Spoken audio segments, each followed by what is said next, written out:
Hello everyone, and this is my review for WWE Monday Night Raw on July 8th, 2013, and this was the go-home show right before the Money in the Bank pay-per-view, and honestly I felt like it was, at least in storyline-wise, a mixed bag of them doing good things and doing, well, not so good, or in the terms of just bad in general. Things that they ended up really doing bad for the show. They had no interaction between Seth Rollins and Roman Reigns and the Usos. Matter of fact, you didn't even see the Usos on the show. Now I know that match, the tag title match, is only going to be the pre-show match, and you really don't need to do too much terrible with it, or not a lot with it in general. But it would have been nice to have them have some kind of interaction going into it, just to give it a little bit more emphasis before the actual match. On Sunday. So wish they would have had a little bit more interaction there. Also, and this one I really found weird. You had no interaction in any way, shape, or form between Chris Jericho and Ryback. I mean, Chris Jericho had a pretty good match in there with Curtis Axel, and when they used a nice way of using that match of also intertwining Miz and Curtis Axel before their match at the pay-per-view as well. But you had no sign of Ryback interacting with Chris Jericho. Matter of fact, the only time you saw Ryback at all on the show was when he was consoling Vicky Guerrero after she got fired by the McMahons. So that was the main down points to the show. Is just like, why weren't they trying to build a little bit more in there with these matches before the actual pay-per-view on Sunday? Now they did do a few good things. For one, keeping the Money in the Bank contestants, together in every way, shape, or form. Whether it be the three matches with the WWE Money in the Bank match, or the World Heavyweight title, or the World Heavyweight title competitors match. I felt they did a really good job there. The matches between Sheamus and Daniel Bryan, Kane and Christian, and Randy Orton and CM Punk were really good matches and really fun to watch. I'll get a little bit more into some of those a little bit later, especially how Christian and Kane's ended.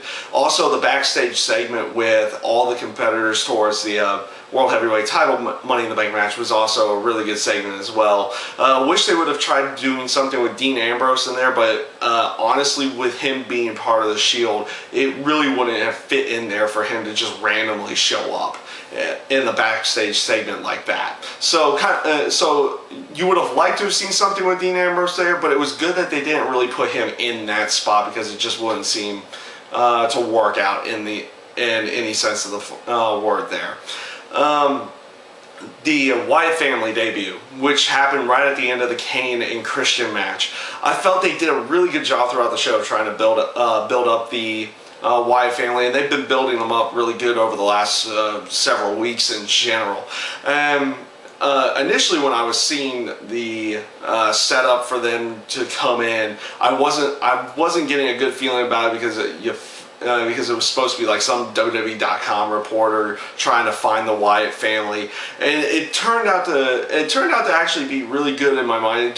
You got a good sense of these characters trying to be a creepy-esque type characters in general. So you got a good you got that right feeling of where they were trying to go with there, and with how they actually had them debut with Bray Wyatt coming out to the ring with the lights completely dimmed and just the lantern, walking down there to sit down in the chair as the other two members of the Wyatt family attack Kane. I felt it was a really good way of getting them started, and we'll see how much further they'll go with this, and will it be an indication of maybe Kane and Daniel Bryan actually trying to team up again at some point in time for the actual to try to take them out, or as another way of building the Wyatt family into the future. So we'll see where they actually go with that as well. But all in all, I felt the show, like I said, had a good. It was a mixed bag of the couple of bad things where they didn't really try to build any of the story going into the pay-per-view, and then you had some really good things where they were doing a good job building those stories. The McMahon segment with Vicky Guerrero, honestly, I felt was it wasn't really all that good in my mind.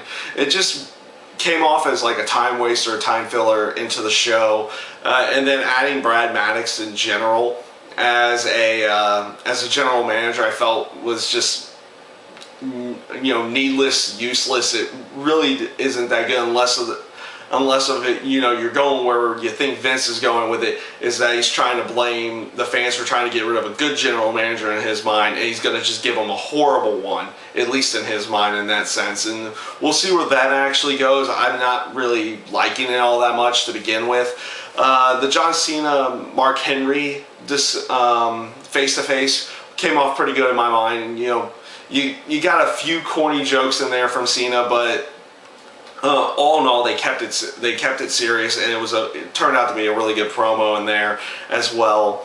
The ending to the show with Daniel Bryan, capturing the briefcase, and everybody doing yes chants as the show goes off the air, I felt was a nice little touch and a good, maybe even like little foreshadowing way going into the actual pay-per-view.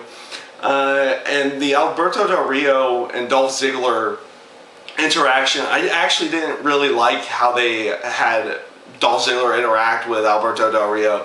His promo, Dolph Ziggler's promo this week just came off not that, natural type of Dolph Ziggler way. He was almost trying to be too much of a face in his promo versus just being what he typically is, and the crowd cheers for him in that sense. So, that interaction I didn't end up really liking, but overall, like I said, I felt that this week's Raw was a mixed bag of good and bad. You got some really good stuff going into the pay-per-view, and then you got some so-so stuff in some really bad areas where they didn't even have interactions with some of the storylines. So, yeah, that's my review this week of Monday Night Raw. I thank you guys for watching, and I hope you enjoyed.